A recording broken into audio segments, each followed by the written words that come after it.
As Vader sê, glo in my, wat beteken dit? Verhouding. My verhouding met hom is solied, ek het geen twyfel in hom nie, dis geloof. Dawid het die meeste van die goed wat in die Bybel staan nog nooit gelees nie. Hy het op God geglo, as gevolg van die woorde wat hy gehoor het, wat hy aanvaar het, soos 'n kind, gesê het, dis wat het is. Ek het totale vertroue in hom. En Dawid se hele lewe was beïnvloed deur sy geloof. In ons lewe, weer eens, die kerk het ons geleer, ek het my lewe hier op die aarde, en my God kom en hy help my in wat ek doen. Hy maak my lewe suksesvol. Sien wat dit is nie. God het 'n plan, hy het 'n raadsplan waarmee hy besig is, en ek is betrokke by daai raadsplan of ek is nie. Nou weer eens, Dawid is 'n voorbeeld, as mense sê, ja, wat van Dawid? Hy was totaal betrokke hier. Waarby was hy betrokke? Koninkryk van God op die aarde, dis die koninkryk van Israel. Hy was die koning van daai koninkryk. So hy moes absoluut betrokke wees by dit. Maar daai koninkryk is nie nou hier nie. As hy kom op die wolke, kom hy sy koninkryk herstel, fisies op die aarde, soos wat dit was met Dawid. Dus hoekom hy gaan sit op die troon van sy vader Dawid. Maar ons is nou in 'n toestand van 'n geveg, van 'n oorlog, voor daai koms.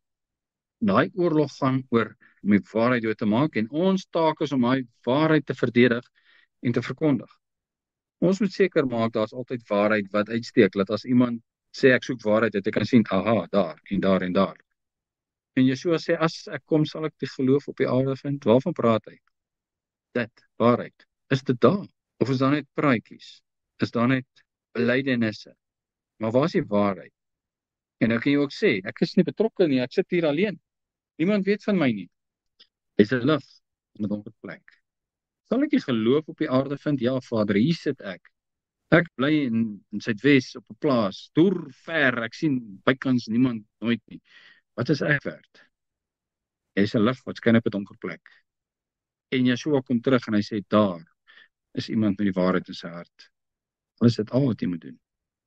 En jy groei in dit, en wat gebeur? Wat het met Johannes gebeur? Hy is op 'n eiland, in 'n tronk. En hy dink, nou, wat kan ek nou hier doen? Ek is totaal afgesonder. Nie sit ons met die boek Openbaar, as gevolg van dit. Net omdat hy beskikbaar was. Net omdat hy bekwaam was. Toegewyd. Oop oor, en 'n oop hart, en 'n bereidheid. En Vader gebruik hom. En jy sit daar op jou eensaam plek. Jy is op die Wes-eiland, en jy pas 'n vuurtoring op. En jy sien eenmal in 6 maande iemand wat vir jou broodjie bring. En jy dink, wat moet ek doen? Johannes, grawe jou in die woord. Grawe jou in die geloof.